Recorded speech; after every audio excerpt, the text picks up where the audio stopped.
हम सबकी जिम्मेदारी है कि इन्हें ये काम हम नहीं करने देंगे। तो आपको सावधान रहना है, क्योंकि ये बीजेपी वाले और इलेक्शन कमीशन ये एक साथ आजकल काम कर रहे हैं। इलेक्शन कमीशन अपनी जिम्मेदारी नहीं निभा रहा है। इलेक्शन कमीशन पूरे तरीके से बीजेपी और उनकी नेताओं की बात सुन रहा है। हमने उनसे अनेक बार वोटर लिस्ट मांगी है, आज तक हमें ना वोटर लिस्ट मिली ना वीडियोग्राफी मिली। बहाने बनाते हैं, मैंने चिट्ठी लिखी है, बहाने बनाते हैं, अपना काम नहीं करते हैं। तो आपको सावधान रहना है, आपकी लीडरशिप को सावधान रहना है। और यहां पे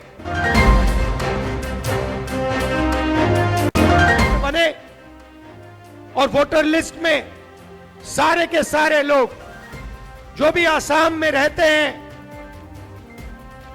सारे के सारे लोग उस वोटर लिस्ट पे हों।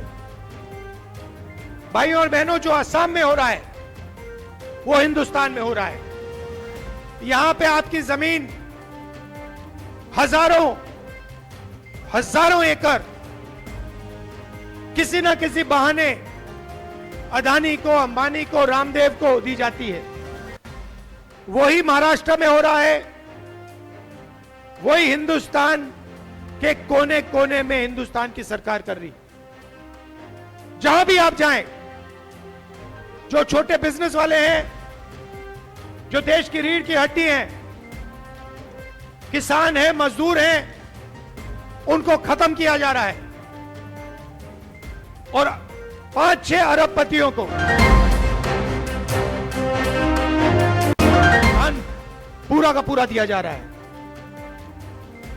यह लड़ाई है। यह देश 5-6 अरबपतियों का नहीं है। यह देश आपका है, असम के युवाओं का है, किसानों का, मजदूरों का, छोटे व्यापारियों का है। आज हालत यह हुई है कि हिंदुस्तान के युवाओं को रोजगार नहीं मिलता है। महंगाई बढ़ती जाती है, पेट्रोल के दाम, डीजल के दाम बढ़ते जाते हैं, अनाज के, सब्जी के दाम बढ़ते जाते हैं, आपको रोजगार नहीं मिलता। पहले सरकारी अस्पताल होते थे, फ्री में आपको इलाज मिलता था, उन सबको प्राइवेटाइज कर दिया। सरकारी स्कूल, सरकारी कॉलेजेस, सरकारी यूनिवर्सिटीज हुआ करती थी, उसमें आपको फ्री में एजुकेशन मिलता था। शिक्षा, स्वास्थ्य, जहां भी आप देखोगे आपके जेब में से पैसा निकलेगा। और पैसा कहां जाता है? उन्हीं 5-10 अरबपतियों के जेब में जाता है। यह फर्क है बीजेपी में और कांग्रेस में। हम गरीबों के लिए लड़ते हैं, मजदूरों के लिए, किसानों के लिए लड़ते हैं, छोटे व्यापारियों के लिए लड़ते हैं, मनरेगा जैसे प्रोग्राम लाते हैं, और ये अरबपतियों का काम करते हैं। इससे देश का फायदा नहीं होता। 2 हिंदुस्तान बन रहे हैं, एक अरबपतियों का, उनके बच्चे जो भी सपना देखना चाहते हैं देख सकते हैं। हजारों करोड़ रुपए की शादी होती है उनकी। पता नहीं आपने देखी, अंबानी की शादी आपने देखी? हजारों करोड़ रुपए उसमें चले जाते हैं। जनता के लिए गलत जीएसटी, महंगाई, अग्निवीर, प्राइवेटाइजेशन, ये है, इसके हम खिलाफ हैं। और लड़ाई विचारधारा की है। असम में भी आप लोग जो आए हो, हमारे पोलिंग बूथ से आए हो, हमारे जो वर्कर हैं, आप कांग्रेस पार्टी की विचारधारा को लेकर चलते हो।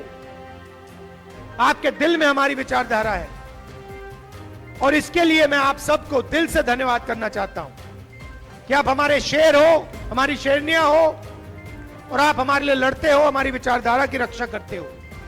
दिल से मैं आपका धन्यवाद करता हूं। और अंत में मैं फिर से दोहरा रहा हूं आप आज शाम को अपने चीफ मिनिस्टर की आंखों में, टीवी में आंखों में देखिए। अगर आप ठीक से देखेंगे, उनका डर आपको दिखेगा।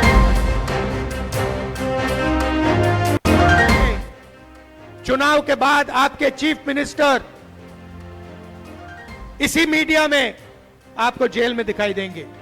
आप सबका दिल से धन्यवाद, नमस्कार, जय Hind.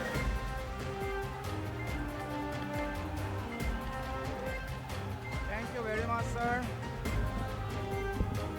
We express our sincere thanks and deepest gratitude to our leader of opposition, Shri Rahul Gandhi, sir. The people from different parts of Assam has come. Now, I request Honorable Congress President Shri Mallikarjun Kharge, sir, to kindly address the gathering.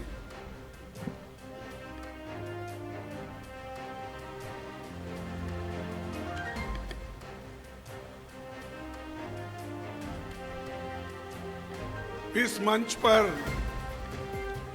बैठे हुए leader of opposition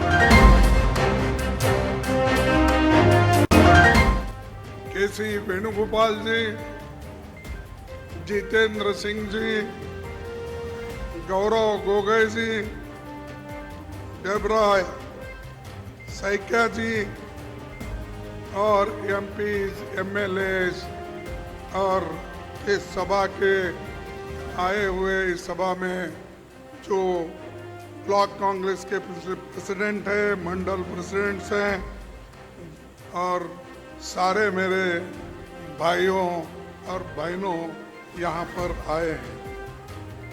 आप सबको मैं नमस्ते करता हूँ और मेरे प्यारे भाइयों और बहनों, ये आसाम कांग्रेस के लिए एक मजबूत गढ़ है।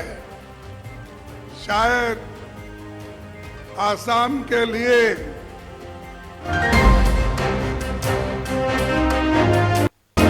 40 से कोशिश कर रही है यहाँ पर बीजेपी की गवर्नमेंट बनाने के लिए, लेकिन आज तक बीजेपी की गवर्नमेंट यहां पर नहीं बन सकी। लेकिन कांग्रेस के एक आदमी को उधार लेकर आसाम का चीफ मिनिस्टर बीजेपी ने बनाया है। आरएसएस नहीं बना सकी। 1940-41 से वो कोशिश कर रहे हैं यहां पर, लेकिन नहीं हो सका। लेकिन एक आदमी हमसे निकलकर भाग गया और वो आज यहां पर चीफ मिनिस्टर बन के बैठा है। मैं आपको ये बताना चाहता हूं कि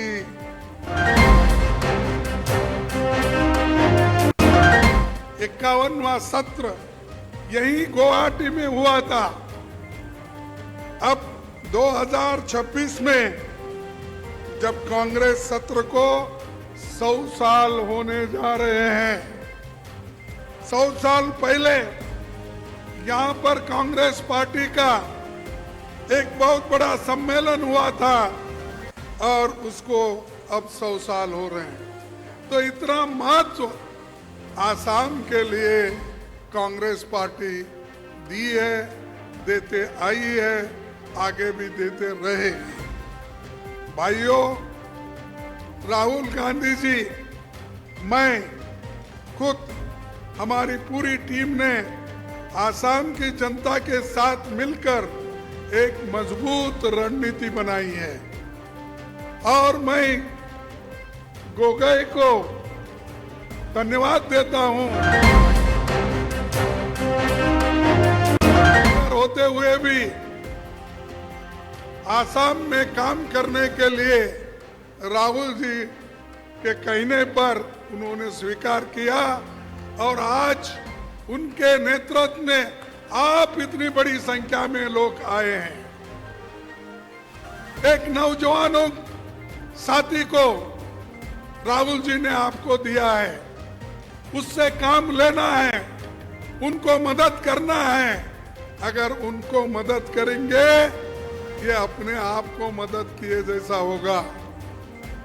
इसीलिए मैं आपसे यही कहूंगा कि कांग्रेस पार्टी हुकूमत में आएगी तो यहां से भ्रष्टाचार निकलेगा। यहां जो आसाम के चीफ मिनिस्टर सबसे विश्वासघात कर रहे हैं, सबको डरा रहे हैं, चल रही है। और इतनी लूट शायद किसी स्टेट में नहीं हुआ जो लूट आसाम में आज हो रहा है। इसीलिए भाइयों, आपको सतर्क रहना होगा, आप मिलके काम करना होगा। और खासकर युवाओं के लिए मैं कहता हूं, अगर हमारी सरकार आएगी, हम युवाओं को नौकरी दिलाने की पूरी कोशिश करेंगे। लेकिन बीजेपी ने वायदा किया, आज तक एक नौकरी नहीं दी। घर घर भटक रहे हमारे युवा लोग।